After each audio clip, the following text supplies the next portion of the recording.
Hi, Ryan Steinelson here with Business Trends TV, and today I have Keaton Standley on with me on the show. He's coming to us from Bunbury in Western Australia. He's with Barr and Stanley Real Estate, and he is a real estate representative there. How do you come about getting a price for a property or determining what the price for the property is? It's a good question. It's a question we're asked a lot to go and do. How do we come up to a price to a property? I think typically, Ryan, you're getting agents that are coming in, and it's something to be really aware of. I think I guess most people out there are aware of agents coming in and overpricing a property at what we call to purchase a listing. They overprice a property, I guess pushing that greed button, and then what they do is they then come in and they chop it down over the time of the listing in order to achieve a sale. And I think when you break it down to actually how we put a price to a property, you can really eliminate those agents that are using that tactic, which I don't think is the right way to go about it. There's three ways we put a price to a property. The first way, which I think is probably typically what my wife or what women do, is where they look at your home and say, okay, well, hey, the home next door that's on the market, they want 600,000. Ours is a little bit nicer than that. So we could probably get 650. That's the first way, where they compare it to other properties that are currently sitting on the market.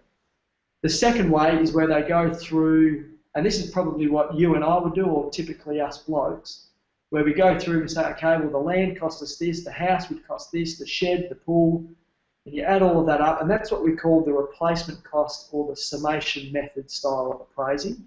And that can be accurate, Ryan, when you're in new subdivisions or you've got blocks either side of you that are for sale. But the most accurate way of appraising property is through past sales. So what that is where we go through and we find properties that have recently sold. And when I say recently, Ryan, I'm looking at a 6, maybe 9-month period of properties that have sold that compare to yours. And when I say compare, I'm referring to three things. I'm referring to size of the house and the land. That's the first thing. Secondly is the amenities, so bedrooms, bathrooms, pools, sheds, solar panels, all those things. And thirdly is location. The reason I guess we more so run with that style of appraising at the moment is it's accurate information. We know exactly what something's sold for, we know how long it's taken to sell, and then really we're working with facts.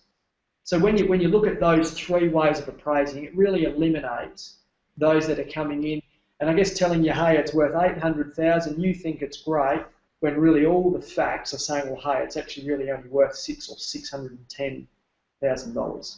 If somebody wants to get a hold of you, Keaton, what's the best way for them to get a hold of you? 0405 933 212. You ring that number, that will come directly through to me. So I'll have that. That's my mobile phone. So any buyers or sellers, anything like that, you're all coming through me, not through all the other channels in the world. We'll get it through. I appreciate your time. Thank you for the insight that you've given us on how to find a great real estate representative, and also giving us some insight into what the experience would be with you and what kind of an offer you have there. So thanks, and we will see you and talk to you again soon, hopefully.